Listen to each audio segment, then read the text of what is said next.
આટલી બધી બ્રાન્ચ છે, 500 પ્લસ બ્રાન્ચ છે, 15,000 પ્લસ એડવાઇઝર છે, તો આ નાની વસ્તુ નથી. હવે પહેલો પ્રશ્ન આપણો ક્યાં અટક્યો હતો કે ભાઈ અમે દરેક વ્યક્તિ ઓકે છીએ, અમે સરસ કામ કરી શકીએ છીએ, પણ ક્યાંય ને ક્યાંય અડચણ આવતી હોય છે કે કાલે મિસ્ટેક થઈ તો કે અત્યાર સુધીની ઘણી બધી કંપનીઓ એવી છે જેણે નાની મોટી મિસ્ટેક કરી છે, જેના લીધે ઘણા માણસોને નુકસાન વેઠવું પડ્યું છે.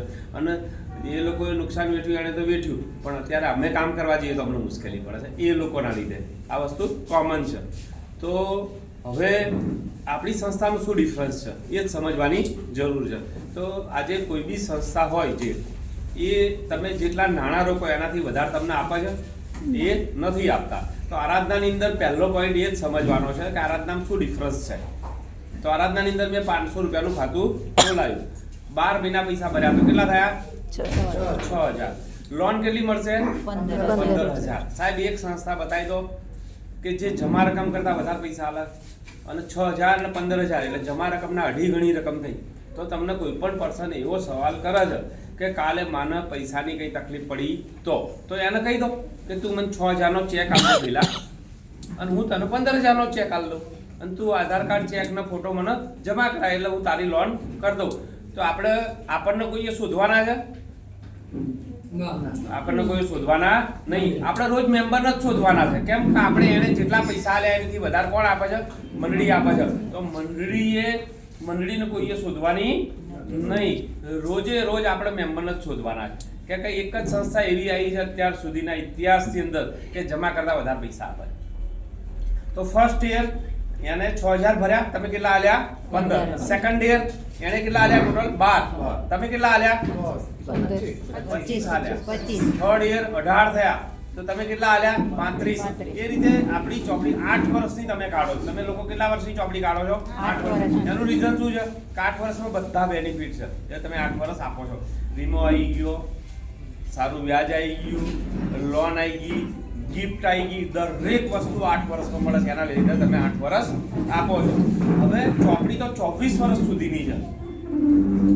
તો કોઈ પણ પાર્ટીની તમે બચત કરવા જાઓ, એમને સમજાવવા જાઓ તો ભલે એ 8 વર્ષ કાઢે પણ એને પ્લાન 24 વર્ષ સુધીનો સમજાવો.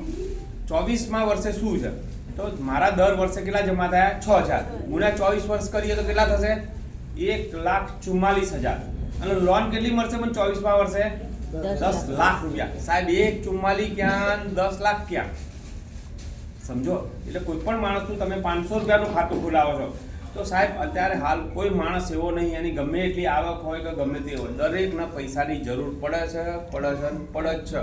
રોજ ના ફરતી હોય કંઈ નહીં તો મહિને 6 મહિને તો આપણે પૈસાની જરૂર પડે છે. કોઈની જોડે આપણે માંગવા પડે છે. તો કોઈ પણ પાર્ટીનું તમે બચત ખાતું 500નું ખોલ્યું તો ખાલી એને એટલું સમજાવો, મારી ચોપડી 500ની કન્ટિન્યુ રાખો. પહેલા તમારે 24 વર્ષ સુધી પૈસા કોઈ જોડે નહીં માંગવા પડે. આજે હું તમને 15 આલીશ, કાલ 25 આલીશ, 35 આલીશ, 50, પછી સીધા 75 લાખ, 1.5 લાખ એ રીતે જાય છે.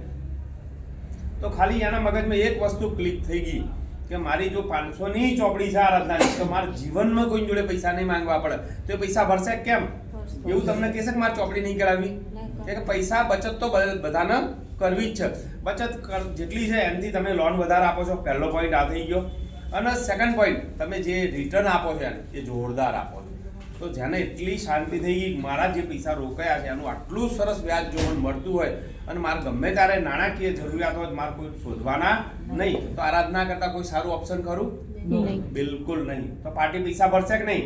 100% ભરશે. બસ આટલું જ સમજાવવાનું, આનાથી વધારે કશું સમજાવવાનું નહીં. તો જે માણસો તમને એવું કહી રહ્યા છે કે તમે કાલ બંધ થાય, આમ થાય, તેમ થાય, તો એનો જવાબ પરફેક્ટ છે? હવે કશું પૂછશે કોઈ? આટલો સરસ જવાબ આપી દો તો કોઈ જવાબ આપવાનો રહ્યો તમારે? બિલકુલ જવાબ આપવાનો રહેતો નથી. કે આપણને કોઈ પણ માણસે જેટલા પૈસા આલ્યા છે એનાથી વધારે તો આપણે એને આપીએ છીએ તો આપણને કોઈ કમ્પ્લેન કોઈ બાબત નહીં કરતું નથી. ક્લિયર? ઓકે.